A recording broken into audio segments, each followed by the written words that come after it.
Greetings, and welcome back to Eye of the Beholder, where we review the Dungeon & Dragon miniatures created by WOTC and WizKids during the 20-year time span between 2003 and 2023. And while our last video was the equivalent of a quick snack, this one is going to be more like a full 3-course meal. So, grab a drink and settle in. Let's get things started out with the Naga. Nagas are highly intelligent, serpent-like creatures with natural sorceress abilities. Resembling giant snakes with humanoid heads, they can get up to 20 feet long, although rumor has it that some reach 100 feet or more. Although some are venomous, they are far more likely to use magic in combat. Fun fact, there are almost a dozen subspecies of Naga, all of which are either lawful good or chaotic evil. We get our first Naga in WotC's second set, 2003's Dragon Eye. Called a Bright Naga, a relatively weak, chaotic evil subspecies. Weak or not, this is an amazing paint job, brown body with nicely spaced cream and black spots, with a slightly lighter brown underbelly. Facial detailing is okay, a hideous face framed by swaying brown hair. Get used to this pose, i.e. coil it upon itself, you're going to see it a lot. Score: Paint 23, Pose 15, Playability 18, Pizzazz 20, for a score of 76.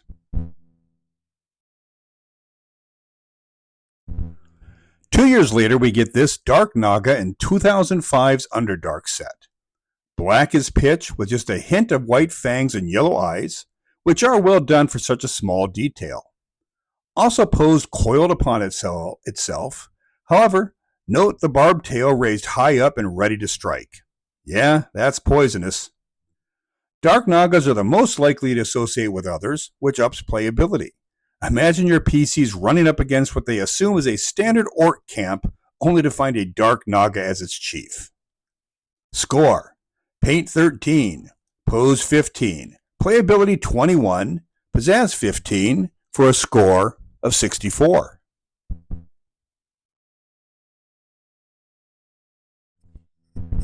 Hey, here's a good guy. This Guardian Naga from 2007's Night Below set is lawful good. As the name implies, these immortal beings guard and protect items and knowledge that could rain destruction upon all in the wrong hands. First off, the scaling on this mini is beautiful. A highly detailed diamond pattern in bright green with a dusky yellow underbelly. The face is beautifully rendered, with an expression that suggests cautious curiosity, framed in brunette hair. And is that a goatee? Score: Paint 22, Pose 15, Playability 12, Pizzazz 25, for a score of 77.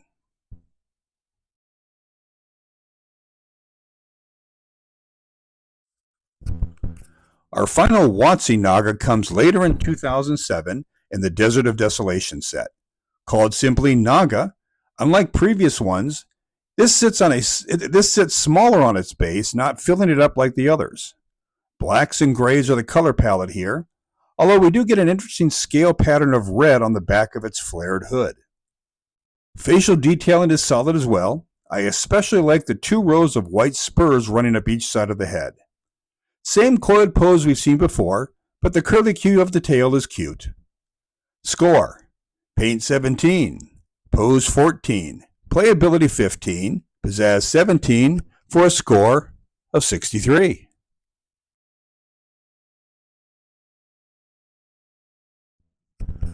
We only get one Naga from WizKids, but it's the most powerful of the species. From 2023's Sand and Stone set comes the Spirit Naga, a chaotic evil with a venomous bite, a gaze that can dominate, and all the spells. We also finally get a bit of variety in posing. Rather than coiled upon itself, this one is slithering forward, body undulating and hooded head raised up and pulled back, tongue flickering, about to strike. Black scales with red bands running the length of the body, with just the white of the fangs the only bright spot. My only issue is the head. I wish it was more humanoid, but I guess that means it can pull double duty if you need a giant cobra. Score: Paint 25, Pose 25, playability 20, pizzazz 22 for a score of 92.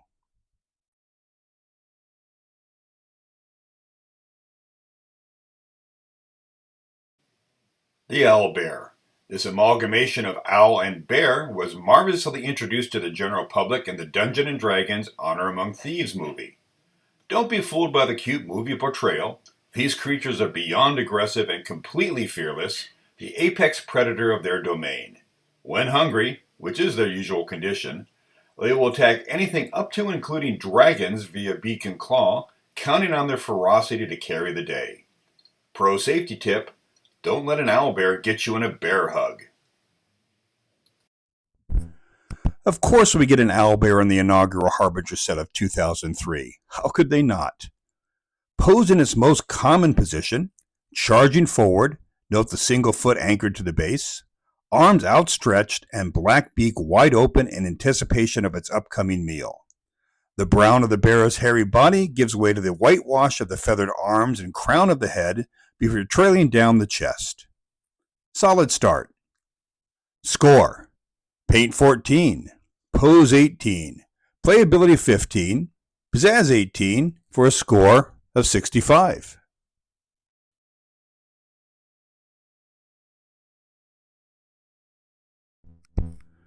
Three years later, we get this descriptively redundant owlbear Rager in 2007's Blood War set. Rager. Duh.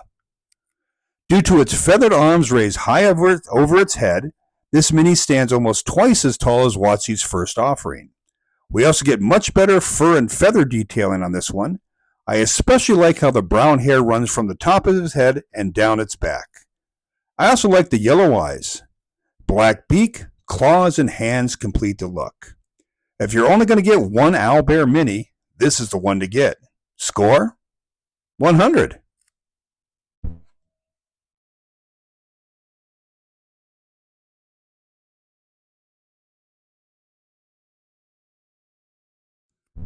Two years later, we get another unnecessarily descriptively named owlbear in 2008's Against the Giants set, called a Furious Owlbear. This one sports slightly lighter brown fur, albeit with a heavy whitewash on the front torso and arms, which does make the black claws and beak stand out. Despite its name, this one is posed relatively passively, standing tall with arms outstretched but somewhat lowered. It's a perfectly fine miniature, but after the last one, a bit underwhelming.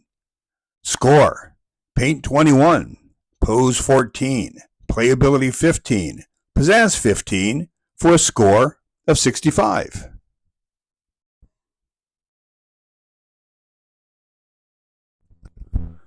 WizKids' first owlbear comes in their second set, 2015's Elemental Evil. It's smaller and slimmer than the last two WOTC versions, with a very dark brown body with just a hint of whitewash on the arms and chest. Posed as if moving confidently down a forest path, slightly upright, arms swinging alongside the body, and eyes focused forward. Its best feature is that, unlike all previous owlbears, is that this one's an uncommon, making it easier to get. Score: Paint 13, Pose 13, Playability 16, Pizzazz 14 for a score of 56.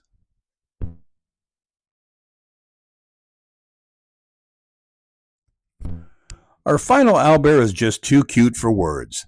It's obviously using its low cunning to lure its next meal close. From 2020's Icewind Dale, Rime of the Frost Maiden set, we get this snowy owlbear. Sitting back on its haunches, lower legs splayed out and upper arms resting on the ground, the monochrome white fur really contrasts with the black claws.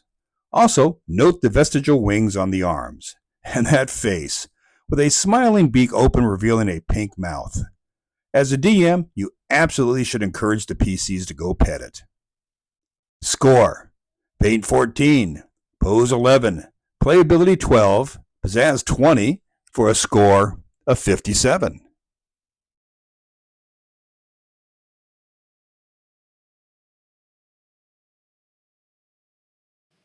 Perytons are utterly evil creatures with the wings and body of an eagle and the head of a demonic stag. They can attack with beak, talons, and antlers all at once, usually going after the weakest target. Once it incapacitates its prey, it will tear at its chest in order to eat the still beating heart. Although they often nest in small groups, Periton rarely cooperate while attacking, each going after its own hearty meal. Fun fact, the shadow of a Periton looks human. Wizards and sages have been debating why for centuries. WOTC never did a Periton mini. Our first comes in the WizKids Elemental Evil set of 2015. Posed in flight on a very flimsy base, its fully outstretched wings suggest it's diving down to attack. The coloring and detailing of the feathered body is fantastic. A monochrome dark brown for the top side, while the underwings show a creamy white that transitions to tan along the wings and up the neck. Head and face are terrible though, especially those antlers. Score: Paint 17, Pose 13, Playability 13, Pizzazz 12, for a score of 55.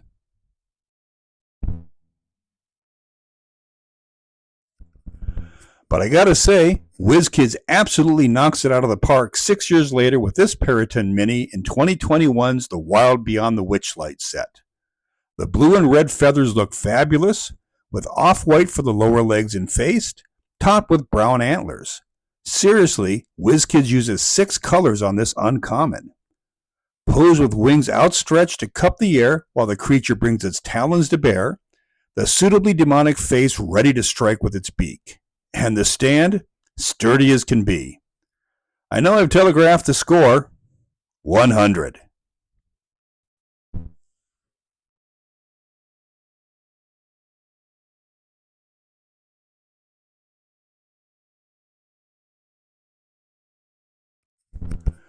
Really, WizKids should have just accepted perfection and moved on, but they gave us one more Periton mini in 2023's Season Shore set, which makes no sense as Periton prefer temperate forests, hills, and mountains.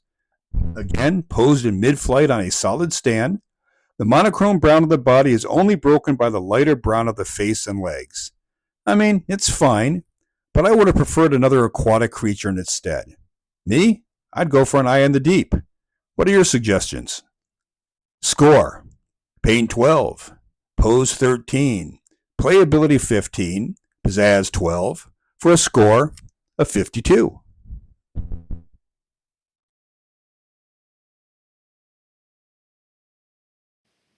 Terrafolk are natives to the jungles of Cholt.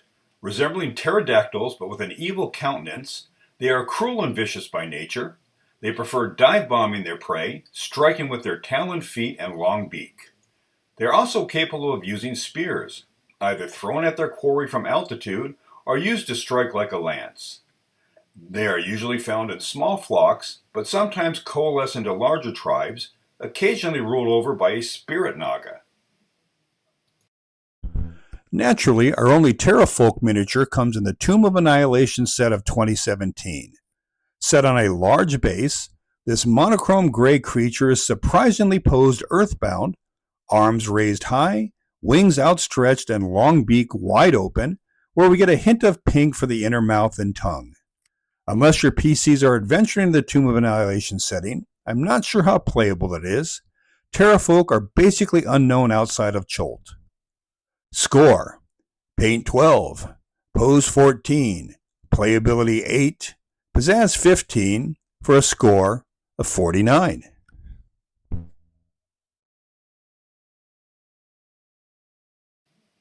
There is no way a furless, centipede-like creature should be able to exist in a polar environment, but meet the remoras.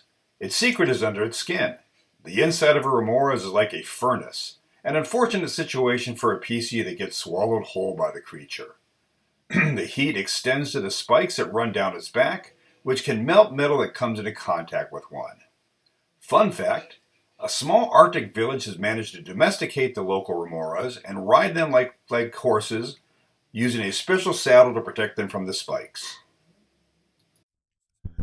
Our one and only WOTC Remores comes in the Monster Manual Legendary Evil set of 2009. It's actually quite good, set on a huge base. Pose has its head raised high while its non-functional wings are splayed out. Ice blue for the body with a darker blue for the wings and eyes, which allows the row of orange spikes running the length of the body to really stand out. The best feature is its face, with its mouth wide open to display fang and tongue, while white antennae sprout from the tops and sides of its head. Score: Paint 22, Pose 17, Playability 18, Pizzazz 23, for a score of 80.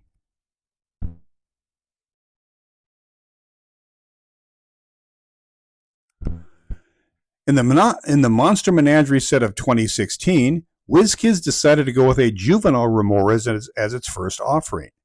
The best part of this mini is the pose. Bursting out of an ice outcropping in a classic ambush, it rises high above its base, standing even taller than the previous full-grown version. Here, the body is more monochrome blue, with an added gloss that probably works really well as camouflage against an icy background. I'm not sure how family-oriented Remoras are, but this mini paired with a couple adult versions would make for a fun encounter.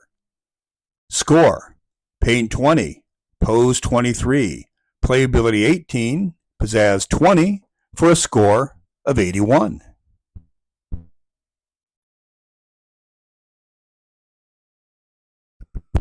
We get our final adult Remoras in 2019's Waterdeep Dungeon of the Mad Mage set.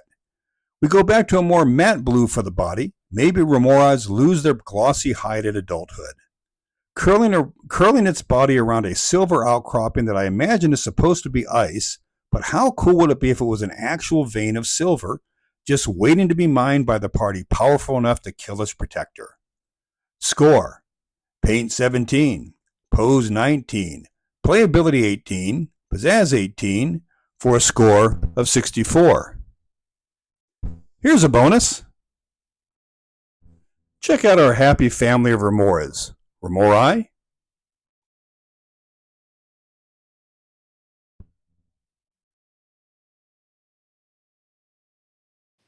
Gray renders are large, powerful creatures with sharp claws and a powerful bite. With a keen sense of smell and the ability to see in the dark, making them excellent trackers. All in all, another wickedly scary monster with one little quirk. Occasionally, a gray render will adopt another intelligent creature, whether said creature wants to be adopted or not. It then acts as a combination of a savage protector or a clumsy puppy, whichever one will provide the DM with the most hilarity. We get a version of Gray Render from both WOTC and WizKids, with this WOTC version appearing in 2005's Underdark set. As per its name, the body is monochrome gray, with the yellow of its 6 eyes and the pink of its mouth the only specks of color. Posed in classic monster, leaning forward toward its target, one arm raised, maw agape, and eyes focused on its prey. It's not bad, but it suffers in comparison from what WizKids does. Score: Paint 13, Pose 13, Playability 14, Pizzazz 13, for a score of 53.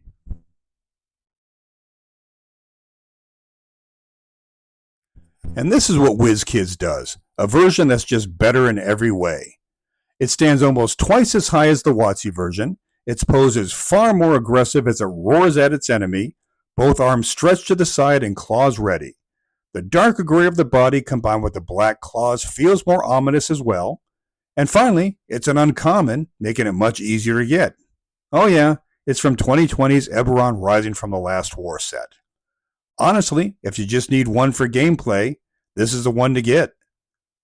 Score: Paint 15, Pose 20, Playability 16, Pizzazz 18, for a score of 69.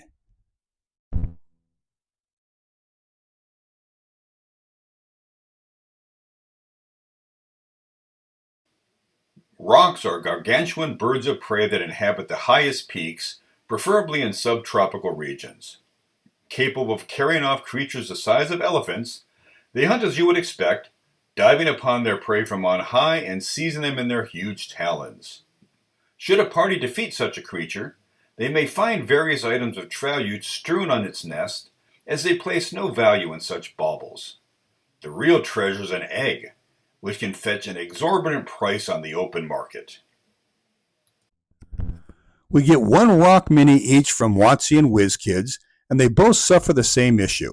They're just not big enough. This one, from WOTC's Lords of Madness set of 2010, is fine as far as it goes. We get extremely well done feathering on the outstretched wings and body. The brown body with lighter brown talons and wings are creature correct, and the pose is clever as it balances itself on a small rock. But if you're not going to go gargantuan with a rock mini, why bother? Score: Paint 16, Pose 17, Playability 10, Pizzazz 12, for a score of 55.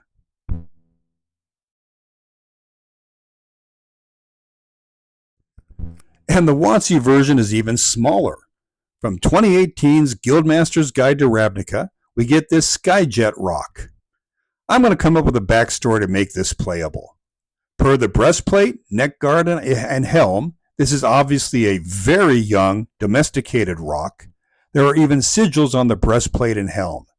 It has been raised from an egg by another, and it is completely loyal to its master. Yeah, that works. Poses of just taking flight, the silver of the armor nicely contrasts with the tan of the feathers. And if you look really closely, you can see its yellow eyes. Score: Paint 18, Pose 21, Playability 15, Pizzazz 15, for a score of 69.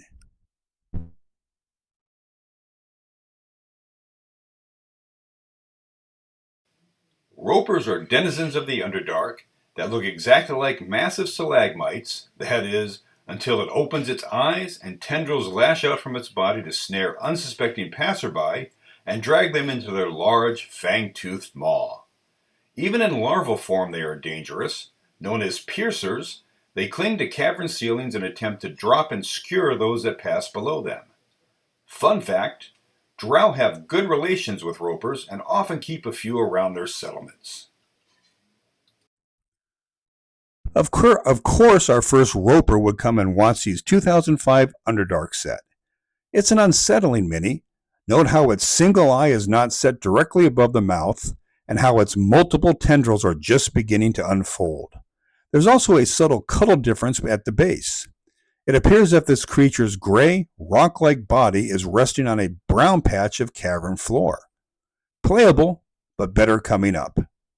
Score: Paint 13, Pose 15, Playability 12, Pizzazz 13, for a score of 53.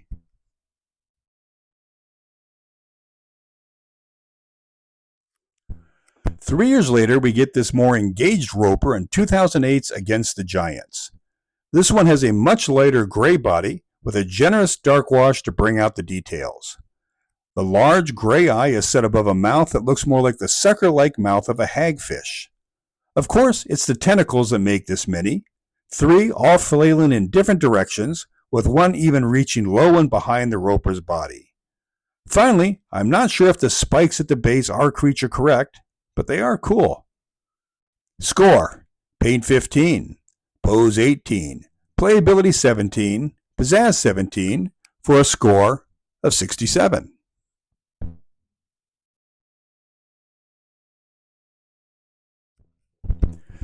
We get only one WizKids roper in 2015's Rage of Demons set, and it's head and shoulders above the others. Its conical body is much taller than the WOTC versions, with an absolutely massive tooth-filled maw actually protruding from the body like the jaws of a great white shark. Also, the use of the high gloss red on the inside of the mouth suggests saliva. How cool would it have been if it had been drooling? Finally, the 4 tentacles wildly swing about the body. Their length makes it easy to see how this creature can attack prey from distance. Score: Paint 20, Pose 25, Playability 23, Pizzazz 23, for a score of 91.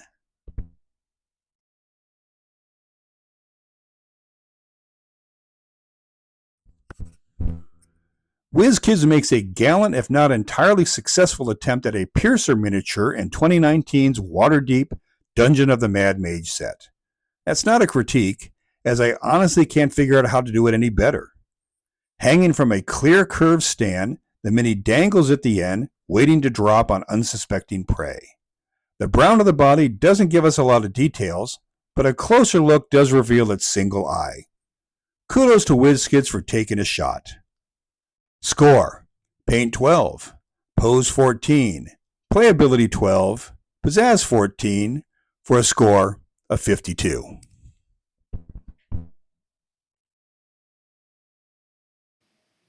Adult red dragon? Let me at him. Beholder, spread out and finish him. Master vampire, I cast thee out with my silver holy symbol. Rust monster, run away! Why does this innocuous, somewhat insectoid creature inspire such terror in high-level PCs? Well, it's right there in the name. A touch from one of his antennae destroys anything metal, including that +4 plate mail, that +5 Vorpal sword, or that fancy silver holy symbol. We don't get our first Rust monster until 2009's Monster Manual Dangerous Delve set, probably because even WOTC doesn't like Rust monsters. It's not much, a monochrome brown body perched on 4 insect-like legs, while its dreaded antennae arc up and in front of the face, ready to rain destruction on all things metal. Playability? Well, players may hate him, but DMs love him. What better way to get rid of excessive treasure? Score: Paint 11, Pose 12, Playability 17, Pizzazz 13, for a score of 53.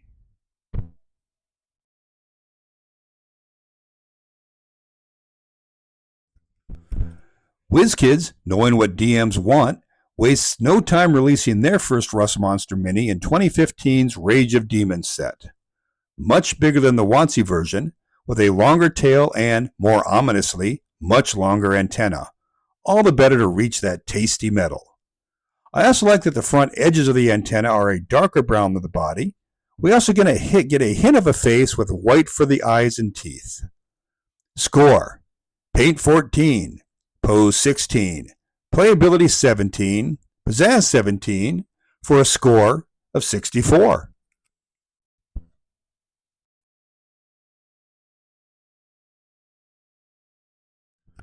Our final Rust Monster Mini comes in 2023's Sand and Stone set, and for maximum chaos, it's a common.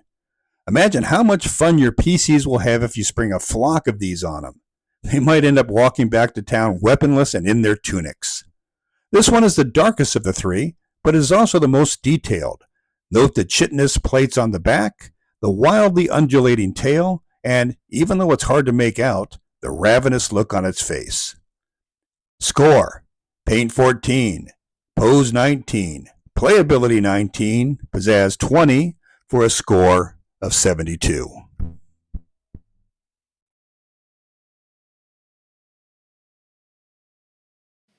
Are you full? I did warn you that this one would run long. I appreciate all those who stuck it out till the end. Please feel free to like or comment. We'll continue our review of the Monstrosity Minis next week, picking things back up with the S's. Until next week, I am the Beholder, signing off.